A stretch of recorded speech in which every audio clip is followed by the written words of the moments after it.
তৃণমূল পর্যায়ের নেতাদের সাথে, কর্মীদের সাথে এই মত বিনিময় সভার সংগ্রামী সভাপতি, রাজারহাট উপজেলা স্বেচ্ছাসেবক দলের সংগ্রামী আহ্বায়ক আনিসুর রহমান লিটন, এখানে প্রধান অতিথি হিসেবে উপস্থিত আছেন জেলা বিএনপির সংগ্রামী আহ্বায়ক, আমাদের জননেতা, কারামুক্ত জননেতা মোস্তাফিজুর রহমান মোস্তফা ভাই। এখানে প্রধান বক্তা হিসেবে উপস্থিত আছেন জেলা বিএনপির সংগ্রামী সদস্য সচিব, সাবেক ছাত্রদল এবং যুবদল যিনি নেতৃত্ব দিয়েছেন, আপনাদের অত্যন্ত কাছের মানুষ জননেতা সোহেল হোসেন কায়কোবাদ। উপস্থিত আছেন রাজারহাট উপজেলা বিএনপির নেতৃবৃন্দ আনিসুর এবং শহীদুল। উপস্থিত আছেন জেলা স্বেচ্ছাসেবক দলের আহ্বায়ক আরমান, সদস্য সচিব ইদ্রিস, সিনিয়র যুগ্ম আহ্বায়ক আরিফ কাদুল সহ নেতৃবৃন্দ, রাজারহাটের বিভিন্ন পর্যায়ের নেতৃবৃন্দ, অঙ্গ সহযোগী সংগঠনের সবাইকে আমার পক্ষ থেকে এবং জেলা বিএনপির পক্ষ থেকে আসসালামু আলাইকুম। অন্য সম্প্রদায়ের ভাই বোনদের আদাব। ভাই আপনি একটু বসেন, সুন্দর লাগে। একসাথে তো থাকলাম, 17 বছর আন্দোলন করলাম, সংগ্রাম করলাম। এখন চূড়ান্ত আন্দোলন এবং সংগ্রামের দিকে আমরা যাচ্ছি।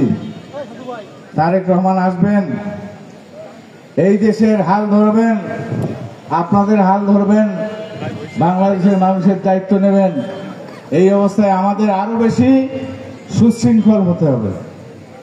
বিশৃঙ্খলা করে সংগঠনের মধ্যে যেমন নিজেদের ঐক্য ধরে রাখা যাবে না, তেমনি ভাবে জনগণের ভালোবাসাও অর্জন করা যাবে না। আমরা বলতে চাই, স্বেচ্ছাসেবক দল, এই স্বেচ্ছাসেবক দলের অনেক ইতিহাস। রুহুল কবির রিজভী ছিলেন, হাবিবুল নবী খান সোহেল এখনকার অন্যতম শ্রেষ্ঠ বক্তা, উনি স্বেচ্ছাসেবক দলে ছিলেন। কিছুদিন আগে আপনারা এই কুড়িগ্রামে একটা সম্মেলন করে আসলেন, সেখানে আপনাদের নেতৃবৃন্দ দীর্ঘ বক্তব্য দিয়ে আপনাদের বুঝিয়ে দিয়েছেন কি করতে হবে। আমি বলতে চাই, এই স্বেচ্ছাসেবক দল আমাদের গত 17 বছরের সঙ্গী ছিল। এই 17 বছরে অনেক দল যখন মাঠে ছিল না, তখন স্বেচ্ছাসেবক দলকে সাথে নিয়ে আমরা এই সরকারের বিরুদ্ধে আন্দোলন সংগ্রাম করেছি। এর মধ্যে দিয়ে আমাদের অনেক স্বেচ্ছাসেবক ভাইরা এই গত সরকারের নির্যাতনের শিকার হয়েছে, গুমের শিকার হয়েছে, জেল খেটেছেন। সংগ্রামী বন্ধুগণ, আজকে সেই সমস্ত কর্মীদের মাঠ পর্যায়ে যারা জীবনের ঝুঁকি নিয়ে রাজপথে থেকেছিলেন, সেই সমস্ত কর্মীদের ইউনিয়ন পর্যায় থেকে উপজেলা পর্যায়ে সমস্ত পর্যায়ে তাদের মুখগুলো সামনে নিয়ে আসতে হবে। তাহলে আমাদের বেগম জিয়ার স্বপ্ন ধূলিসাৎ হবে না। তাহলে তারেক রহমানের যে স্বপ্ন দেখছেন, যে মুখগুলোকে নিয়ে উনি বাংলার মানুষের জন্য কাজ করার স্বপ্ন দেখছেন, তাহলে স্বপ্ন সেটা সফল হবে। আর যদি আজকে আমরা একটি ফ্যাসিস্টকে হরিয়েছি, আজকে সবাই মনে করছেন আগামী দিনের সরকার, বিএনপির সরকার, এখানে গেলে, এখানে নতুন নতুন জামা পরে গেলে নতুন নতুন পথ পাওয়া যায়, নতুন নতুন পারফিউম মেখে গেলে নতুন নতুন পথ পাওয়া যায়।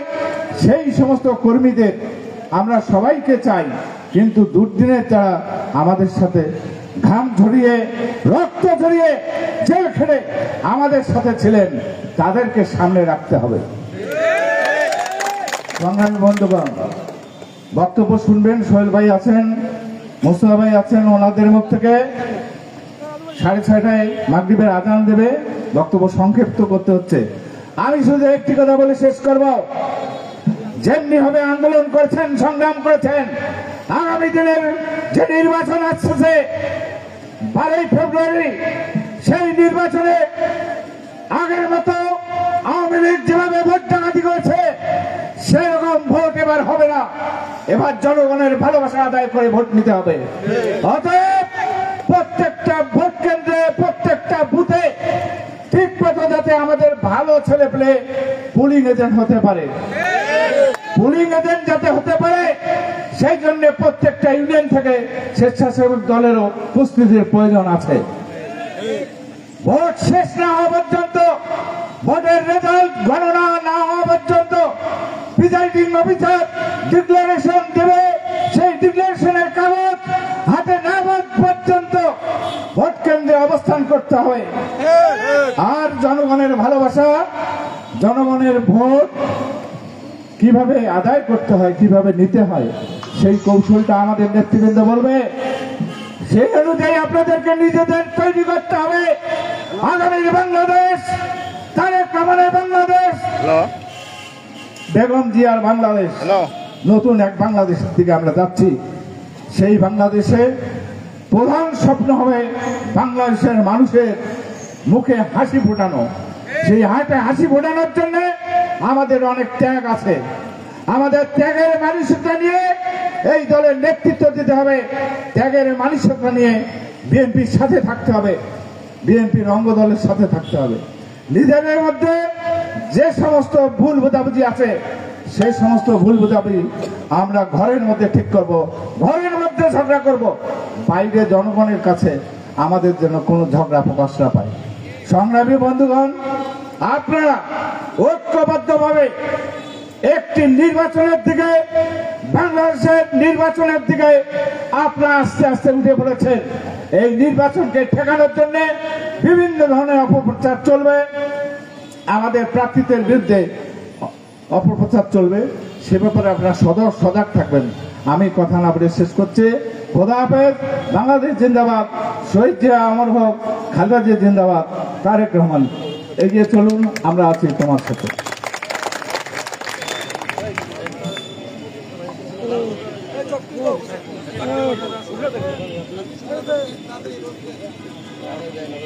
এ পর্যায়ে বক্তব্য রাখবে আমাদের প্রধান বক্তা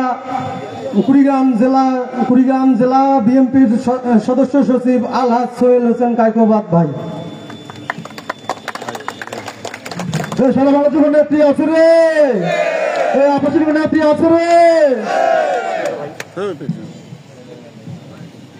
বিসমিল্লাহির রহমানির রহিম। আজকে বাংলাদেশ জাতীয়তাবাদী স্বেচ্ছাসেবক দলের রাজারহাট উপজেলার আজকের এই কর্মী মত বিনিময় সভার ছেলে ছোট ভাই সভাপতি, রাজারহাট উপজেলার স্বেচ্ছাসেবক দলের সভাপতি আনিসুর রহমান লিটন, আমাদের মাঝে উপস্থিত রয়েছেন জেলা বিএনপির সংগ্রামী আহ্বায়ক, আমাদের সকলের শ্রদ্ধাভাজন জনাব মোস্তাফিজুর রহমান মোস্তফা, আমাদের মাঝে উপস্থিত রয়েছেন জেলা বিএনপির যুগ্ম আহ্বায়ক বিশিষ্ট সাংবাদিক বড় ভাই হাসিবুর রহমান হাসিব, উপস্থিত রাজারহাট উপজেলা বিএনপি সংগ্রামী আহ্বায়ক আনিসুর রহমান, সদস্য সচিব সাইদুল ইসলাম এবং জেলা থেকে আগত সম্মানিত নেতৃবৃন্দ, রাজারহাট উপজেলা স্বেচ্ছাসেবক দলের সদস্য সচিব রুবেল চৌধুরী সহ স্বেচ্ছাসেবক দলের প্রত্যেকটি ইউনিয়নের আমার প্রাণপ্রিয় নেতা কর্মী ভাইরা, রাজারহাট উপজেলা বিএনপি অঙ্গ সহযোগী দলের সকল পদে সম্মানিত নেতৃবৃন্দ, উপস্থিত রাজারহাট উপজেলা বিএনপি যুগ্ম আহ্বায়ক নজরুল ইসলাম সহ বিএনপি পরিবারের সকল নেতৃবৃন্দ, সম্মানিত এলাকাবাসী, সম্মানিত মুরব্বীগণ, আসসালামু আলাইকুম রহমতুল্লাহ। হিন্দু ভাইদের প্রতি আদাব। আজান দেবে, সময় কম। আমার অত্যন্ত ভালো লেগেছে আজকের এই কর্মী সভা। রাজারহাট স্বেচ্ছাসেবক দল একটা সুন্দর অনুষ্ঠানের আয়োজন করেছেন। জেলার পক্ষ থেকে তারা আয়োজন এখানে উপস্থিত হয়েছেন, এই জন্য আমি জেলা বিএনপির পক্ষ থেকে আন্তরিক ধন্যবাদ এবং কৃতজ্ঞতা প্রকাশ করছি। আমার আরো ভালো লেগেছে আপনারা যে বক্তব্য দিলেন সেই বক্তব্যটা শুনে আমি অত্যন্ত আনন্দিত হয়েছি, গর্বিত বোধ করেছি। যে বক্তব্যটি আমাদের ভারপ্রাপ্ত চেয়ারম্যান তারেক রহমান 5 তারিখের পর থেকে দিচ্ছে, সেই বক্তব্যটি আজকে আপনারা দিয়েছেন। আমাদের রাজনীতি করার প্রকৃত যে অর্থ, মানুষের ভালোবাসা অর্জন করা, সেটাই কিন্তু আপনারা দিয়েছেন। এটাই আমাদের বড় পাওনা, এটা আমাদের গর্বের ব্যাপার। আপনাদেরকে অসংখ্য ধন্যবাদ। আপনারা আজকে মানুষের ভালোবাসা অর্জনের কথা বলছেন। আমরা রাজনীতি করি কি জন্য? মানুষের কল্যাণের জন্য, এলাকার উন্নয়নের জন্য। আমরা তো কেউ চিরজীবন পৃথিবীতে বেঁচে থাকবো না। আমরা রাজনীতি করে যদি মানুষের ভালোবাসা অর্জন করতে পারি, মানুষের কল্যাণে কাজ করতে পারি, এলাকার উন্নয়ন করতে পারি, তাহলে না মৃত্যুর পর আমাদের জন্য মানুষ দোয়া করবে। এটাই তো আমাদের পাওনা। সেই লক্ষ্যে আপনারা কাজ করছেন, এজন্য আমার খুব ভালো লেগেছে, খুবই ভালো লেগেছে। আজকে আমি অনেক মিটিংয়ে বলি যে আমরা যারা বিএনপি পরিবার, আমরা হতভাগা। স্বাধীনতার পর এই কুড়িগ্রাম জেলায় যারা জনপ্রতিনিধি ছিলেন, তারা আমাদের কুড়িগ্রামের কোন উন্নয়নের কাজ করেননি, কুড়িগ্রাম মানুষের জন্য কাজ করেননি, তাদের নিজের আখের কথাতে ব্যস্ত ছিলেন। আমাদের যুবক সমাজের কর্মসংস্থানের ব্যবস্থা করেননি, নদী ভাঙনের কোনো ব্যবস্থা করেননি, আমাদের জনগণ যেন সাধারণ স্বাস্থ্যসেবা, উন্নত স্বাস্থ্যসেবা পায় সেটার ব্যবস্থা করেননি, শিক্ষার মান উন্নয়নের তারা কোনো ব্যবস্থা করেননি। কুড়িগ্রামকে তারা বাংলাদেশের মানচিত্র থেকে পিছিয়ে রেখেছে। আমরা আজকে শপথ করব, আমাদের ভারপ্রাপ্ত চেয়ারম্যান তারেক রহমান যে স্বপ্ন দেখছে আগামীর বাংলাদেশ, একটি মানবিক বাংলাদেশ, একটা গণতান্ত্রিক বাংলাদেশ, সেই গণতান্ত্রিক মানবিক বাংলাদেশের জন্য তিনি আমাদের সামনে 31 দফা উপস্থাপন করেছেন। কুড়িগ্রামের বাংলাদেশের মানচিত্রে যদি আমরা কুড়িগ্রামকে একটি ভালো অবস্থানে দেখতে চাই, আমাদের সবাই ঐক্যবদ্ধ হবে। আগামী নির্বাচনে ধানের শীষের প্রার্থীকে বিজয় করতে হবে। ইনশাআল্লাহ সেই প্রার্থীকে যদি বিজয় করতে পারি, তাহলে এই বাংলাদেশে 31 দফা বাস্তবায়ন হবে। আর এই 31 দফা যদি বাস্তবায়ন হয়, সেই বাস্তবায়নে কুড়িগ্রাম জেলার উন্নয়নের কথা রয়েছে, কুড়িগ্রামের জেলার মানুষের উন্নয়নের কথা রয়েছে, যুবকদের কর্মসংস্থানের কথা রয়েছে, কৃষকদের কথা বলা রয়েছে, আজকে শিক্ষিত বেকার যুবকদের কথা বলা রয়েছে, স্বাস্থ্য সেবার কথা বলা রয়েছে, আমাদের বোনদের ফ্যামিলি কার্ডের কথা রয়েছে, কৃষকদের ফার্মা কার্ডের কথা বলা রয়েছে। এই জন্য আমাদের কি করতে হবে? আমরা 91-95 যে কথাটা আমি আগেও বলেছি, 2001 থেকে 5 বিএনপি ক্ষমতায় গিয়েছিল, আমরা বিএনপিকে কোনো আসন দিতে পারিনি। আমরা সেই অবস্থায় দেখতে চাই না। আমরা চাই আজকে কুড়িগ্রাম জেলার বিএনপি পরিবার সবাই আজকে শপথ করতে হবে। আমরা আগামীতে ইনশাআল্লাহ আমরা বিশ্বাস করি বাংলাদেশের মানুষ আমাদের নেতা জনাব ভারপ্রাপ্ত চেয়ারম্যানকে নিয়ে স্বপ্ন দেখছে। আগামীর বাংলাদেশ, নতুন বাংলাদেশে ভারপ্রাপ্ত চেয়ারম্যান জনাব তারেক রহমানকে নিয়ে স্বপ্ন দেখছে। ইনশাআল্লাহ আমরা যে ভোটের জন্য আন্দোলন করছি, সংগ্রাম করেছি, সেই ভোট বাংলাদেশের মানুষ বিএনপিকে দেওয়ার জন্য প্রস্তুত হয়ে রয়েছে। এবং আগামীতে ইনশাআল্লাহ তারেক রহমানকে বাংলাদেশের মানুষ প্রধানমন্ত্রী হিসেবে দেখতে চায়। কিন্তু আমরা যদি কুড়িগ্রাম থেকে ধানের শীষের প্রতিনিধি আমরা সংসদে পাঠাতে না পারি, তাহলে আমরা কুড়িগ্রামের মানুষের উন্নয়ন কিভাবে করব? এই জন্য আমাদের উচিত হবে আমাদের সবাইকে ঐক্যবদ্ধভাবে শপথ গ্রহণ করা। আমরা বিএনপি পরিবার আগামী সংসদ নির্বাচনে সমস্ত বাধাকে উপেক্ষা করে, সমস্ত ষড়যন্ত্রকে উপেক্ষা করে, জনগণের মন জয় করে আমরা এখানে ধানের শীষের প্রার্থীকে বিজয় লাভ করবো ইনশাআল্লাহ। আমি আপনাদেরকে ধন্যবাদ দিচ্ছি। বিগত 16টি বছর আমি যখন এখানে কাজ করতে এসেছি বিএনপিকে শক্তিশালী করার জন্য, আপনারা আমার সঙ্গে ছিলেন। সেই সময় আপনারা তো বিভিন্ন সময় নাজেহাল হয়েছেন, নির্যাতিত হয়েছেন। আমার সাথে আপনারা যখন আমার সাথে ছিলেন তখনও তারা আমাদেরকে নাজেহাল করার চেষ্টা করেছিল। আপনারা আমাদেরকে ছেড়ে যাননি, আমাদের সঙ্গে ছিলেন, আমরা আপনাদের সঙ্গে ছিলাম। আপনাকে ধন্যবাদ জানাই, কৃতজ্ঞতা প্রকাশ করি। 16টি বছর যে বিএনপির সাহসী সন্তানরা রাজপথে আন্দোলন সংগ্রাম করেছেন, তাদেরকে আবার আমি ধন্যবাদ, কৃতজ্ঞতা জানাই। ইনশাআল্লাহ আগামীতে দেখা হবে। সময় কম, সবাই ভালো থাকুন, সুস্থ থাকুন। ধন্যবাদ সবাইকে। আসসালামু আলাইকুম রহমতুল্লাহি ওয়া বারাকাতুহু। শহীদ জামর হোক, দেশ জাতি বেগম খালেদা জিয়া জিন্দাবাদ। তারুণ্যের অহংকার, তারেক রহমানে গিয়ে চলো, আমরা আছি তোমার সাথে। ধন্যবাদ সবাইকে।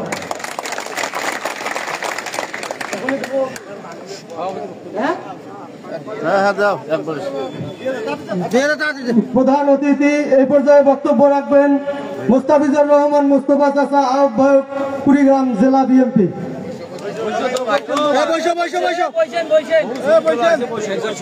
বিসমিল্লাহির রহমানির রহিম।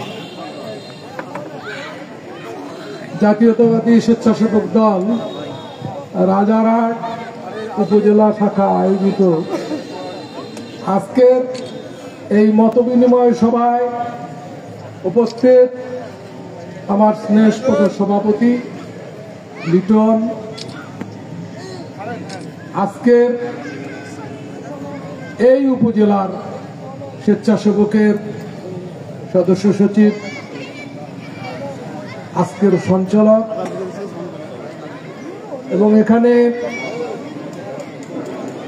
উপস্থিত রাজারহাট উপজেলা বিএনপির নেতৃবৃন্দ, বিশেষ করে কুড়িগ্রাম জেলা থেকে যে সমস্ত নেতৃবৃন্দ এখানে এসেছেন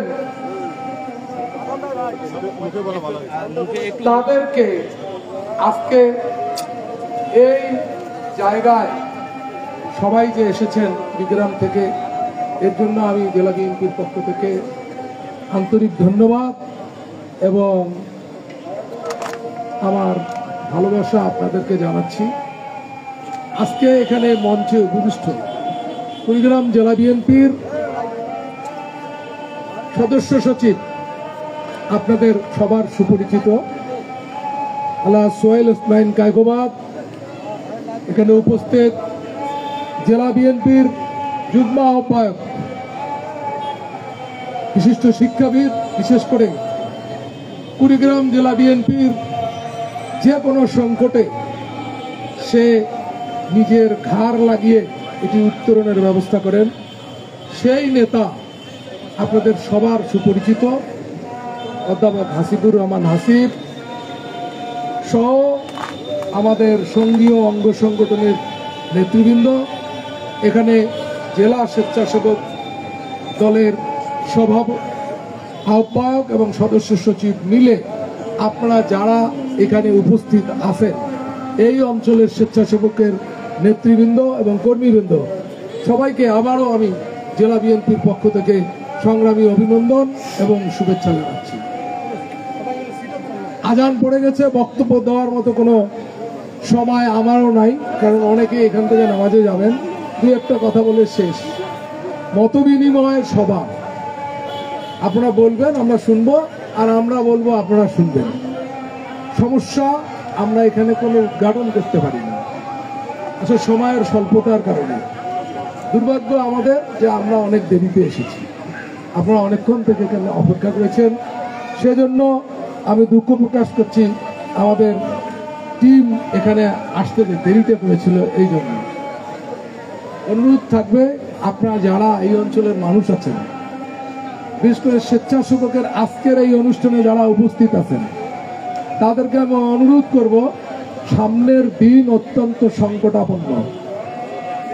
আমি আপনাদেরকে এটুকু বলতে পারি যে আমাদের 28 অক্টোবরের আগে এবং পরে 5 আগস্টের আগে পর্যন্ত আমাদেরকে যেভাবে আন্দোলন সংগ্রাম করা লাগছিল, হয়তোবা সামনের দিনে শুধু একটি ইস্যুতে ভোটের অধিকার প্রতিষ্ঠা করার জন্য আবার আমাদেরকে সেরকমই একটা আন্দোলন সংগ্রামে অবতীর্ণ হতে পারে, আমাদের লাগতে পারে।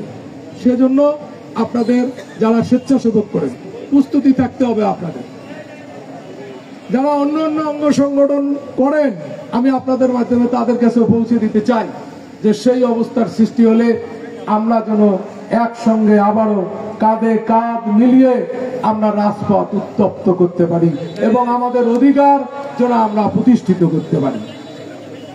এখন কথা হচ্ছে, সরকারের যে রোডম্যাপ, সেই রোডম্যাপে আমার কাছে মনে হচ্ছে যে নির্দিষ্ট সময়ে ভোট হওয়ার সম্ভাবনা। যদি তাই হয়, আমাদের প্রিপারেশন কি? আমাদের প্রিপারেশন, আপনারা যারা নেতৃবৃন্দ এখানে বসে আছেন, বুকে হাত দিয়ে বলেন যে আপনারা আপনার বাড়ির পাশে কতটা মানুষের কাছে ধানের শীষের ভোট চেয়েছেন, কিংবা ধানের শীষ মার্কার লোক কিংবা বিএনপি কতটুকু মানুষের কাজে লেগেছে, সেটা কি আপনারা প্রমাণ করতে পারছেন? আমার মনে হয় বুকে হাত দিলে আপনারা আপনাদের কথা বুঝতে পারবেন যে আপনারা একটু করতে পারছেন কিনা। করতে হবে। আগামী দিনের যে ভোট আসছে সেটা অত্যন্ত সংকটাপন্ন আমাদের সাথে, কারণ আপনারা ভালো করে জানেন ইসলামিক সকল মূল্যবোধের দল একদিকে হইতে পারে এবং বিপরীত পক্ষে আমরা সহ আমাদের কিছু সঙ্গীরা থাকতে পারে। সেই ভোট আমাদেরকে এখানে কম্পিটিশন করতে হবে। এক বক্তা এখানে বলছিল, আমি শুনছিলাম, খুব ভালো লাগছিল, যে আমাদের ব্যবহারে যেন কোনোভাবে ভোট নষ্ট না হয়। এটাই হচ্ছে আসল কথা। সেই কথাই আপনাদের সাথে এই মত বিনিময়ের মাঝে আমরা বলতে চাই, কারণ আপনারাই একমাত্র আমরা কে আমাদেরকে পরিচিত করার দায়িত্ব আপনাদের। আমরা কে আপনারা বলে দেওয়া উচিত আপনাদের, যে বুকে হাত দিয়ে যে আমরা কথা দিচ্ছি যে আমাদের নেতারা সৎ, আমরা সৎ নেতৃত্বে বিশ্বাস করি এবং সৎ কাজ করি, আমরা মানুষের কল্যাণে কাজ করতে চাই। একথা যদি আপনারা না বলেন আমরা কার কাছে পরিচিত হব? আপনাদেরকে বলতে হবে। এটা যদি বলতেই থাকেন ইনশাআল্লাহ আমরা বলতে পারি আমাদের কুড়িগ্রাম জেলার 4 সিট, আমরা 4 সিটে ইনশাআল্লাহ সংসদে পাঠাতে পারব। অন্যথায় ওই যে আগে বলছিলাম যে এইবার পাঠাবো 4টা, ওই রকমই থেকে যাবে মিথ্যা কথা। আর মিথ্যার আশ্রয়ে আপনারা বহু বছর ছিলেন, বহু বছর থেকে আপনারা এই আন্দোলন সংগ্রামে জড়িত। আর নয়, আর রক্ত ক্ষয় করতে চাই না, আমাদের প্রতিনিধি চাই এবং সেটা আপনাদের মাধ্যমেই হোক। এই আশা, এই আকাঙ্ক্ষা রেখেই নামাজের সময় হয়ে গেছে। আপনাদেরকে সবাইকে জেলা বিএনপির পক্ষ থেকে আবারও অসংখ্য অসংখ্য ধন্যবাদ জানিয়ে সবার সুস্থতা কামনা করে আগামী দিনের ভোটের লড়াইয়ে অংশগ্রহণ করার জন্য সবাইকে স্যালুট জানিয়ে আজকের মতো আমার এই বক্তব্য এখানেই শেষ করছি। খোদা হাফেজ। বাংলাদেশ জিন্দাবাদ, বাংলাদেশ জাতীয়তাবাদী দল জিন্দাবাদ, তারুণ্যের অহংকার, আগামী দিনের রাষ্ট্রনায়ক তারেক রহমান জিন্দাবাদ।